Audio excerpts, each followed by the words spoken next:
The joys of winter estimating, huh? Oh yeah. Leave me alone, bro. Okay.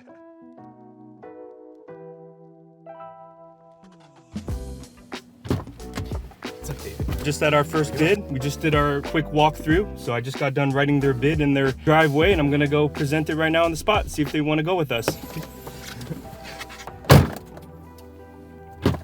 All right, it's good to go.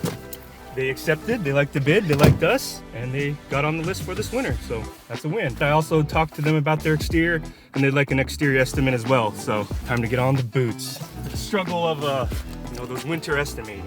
So my job is basically to do walkthroughs and provide clients and contractors estimates for painting and drywall repairs. We also do staining and wallpaper as well. Another big role that I try to do, and that's very important to me, is to assist Ben and kind of alleviate him from doing all of the estimating. Because before I got here, I believe Ben did all of the estimates before. So it's a great thing that I came on and I'm able to try to take some of that pressure off him to allow him to have more time to network and market and get out there and meet new clients and get us more leads. Another thing that I do is I gotta maintain the jobs that we've already won. A lot of that is with change orders, revisions and changes to the bid, help with quality control, visit job sites to make sure that both the client and the homeowner and ourselves are all on the same page.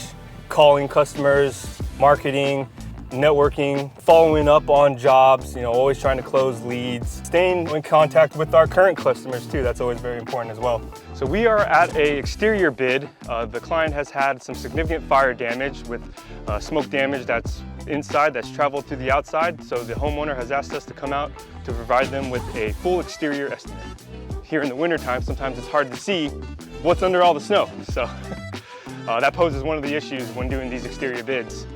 Noticing that it is aluminum metal siding, so I'm always looking at sort of the building materials and the surfaces themselves. A lot of it goes into the different kind of prep and different kind of materials you need to use for each building material. Right off the top, first thing that I do notice is if we see this siding of the building, it's a different color than the soffit. So when painting the house, it's something you got to think about when it comes to masking. If the homeowner does choose to keep this two-tone look, then when we do paint it, you can only paint one color at a time. So we'll have to go through, spray the soffits.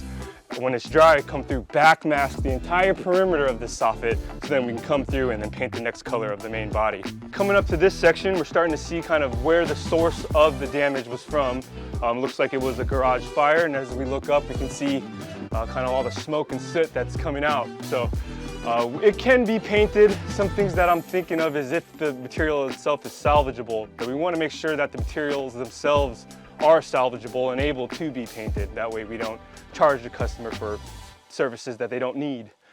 We do see a lot of personal content. Now, with Campbell Painting, we do help move a lot of the big, heavier items, but it does help us tremendously if the client can help us with all of their personal items like their rakes, shovels, wood piles, lawnmowers, vehicles, things like that.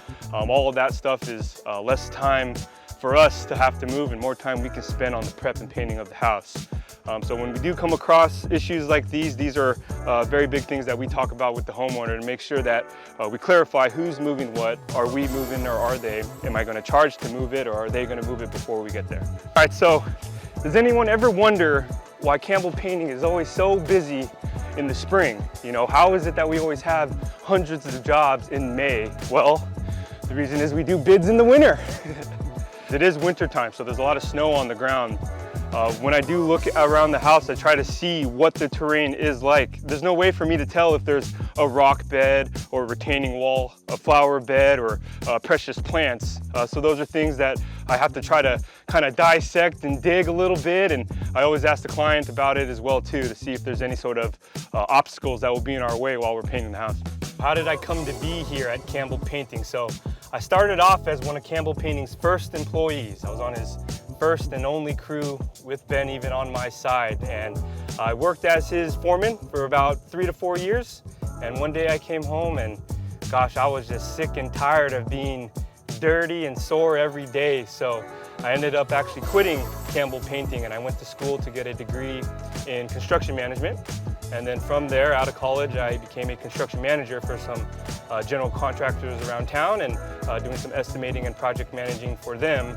And then about 4 years ago is when Ben basically asked me to come on back, but not as a painter, but to help him more so on the management estimating side of his company. So, you know, it was an offer I couldn't refuse, so had to come back. All right, so real quick, we're popping over here at Ben's office. He asked us to stop in, so let's go on in and see what he has. I invited Kenny into the home office because I want to highlight him and his achievements. So Paint Scout is our estimating software we use. This is how we have all the customers' information, whole description of the proposal, all the numbers itemized out, so if they want to deduct something or add it. And this is how we invoice the job afterwards, and this is where we mark it paid. So this is the hub of everything we use when we're estimating or getting payments. And in Paint Scout, Kenny just got an important email from them, and I want him to read it to you guys. Hi Kenny, huge congratulations. You're one of Paint Scout's top sales reps of 2025, which means you're officially part of the Paint Scout Millions Club. Hitting $2 million+ sold work is an incredible achievement, and it speaks volume about your consistency, skill, and the way you show up for your customers. We see the work you've put in, and we're celebrating right alongside you. To help congratulate you, we'd love to send you an exclusive Paint Scout sweatshirt. Just reply with your sweatshirt size and address, and you'll be mailed, and we'll ship it right your way. Thanks for being such a strong part of the Paint Scout community, and here is to an even bigger 2026. Whoa! So what that means is Kenny is the top 1% in Paint Scout as an estimator. And that not only just shows the achievement he's done this last year, but just shows where we're going as Campbell Painting. That's the exciting part too. This is just the beginning.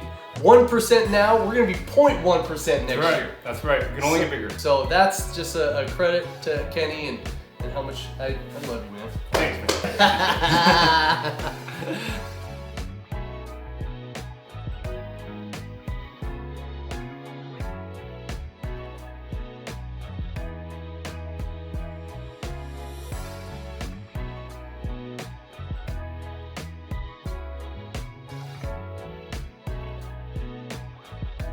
One of the toughest parts, I would say, with our summer painting is the schedule. All winter long, I'm doing these estimates, you know, filling up our list for the summer.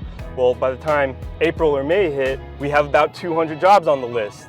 When we get the job accepted, that's what locks your place on our list for the summer.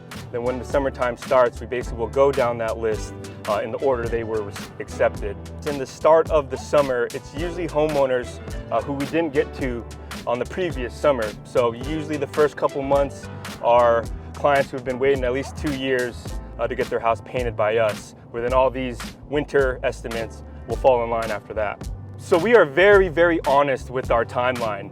We will never be the painter that says we'll be there and then not show up. We give every client, we tell them exactly how many jobs are ahead of them, where they are in line, and we give them some sort of preliminary start date on when their job will be taking place. Given there is a lot of other discrepancies as far as weather and things like that and crews, we try to be as accurate as we can be when providing clients with their scheduled start date. So I do tell them that our list does fill up very quick. I also do explain that we do keep it very fair with all of our clients and that we do go in the order that they are accepted. So I always recommend the higher you are on the list, the better.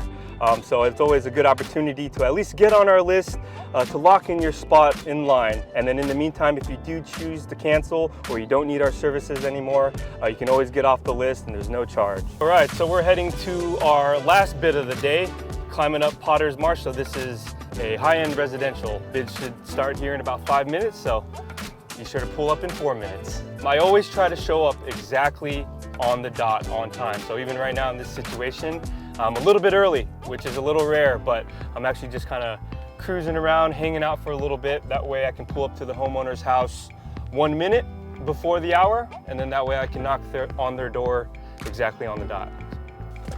So that was another really good job, very high-end residential home. But this job was a mix of painting, drywall, and wallpaper. So when we do come to jobs like these, it takes me a little longer than 10 to 15 minutes to write. So this is a job that I'll have to send to the client later this evening.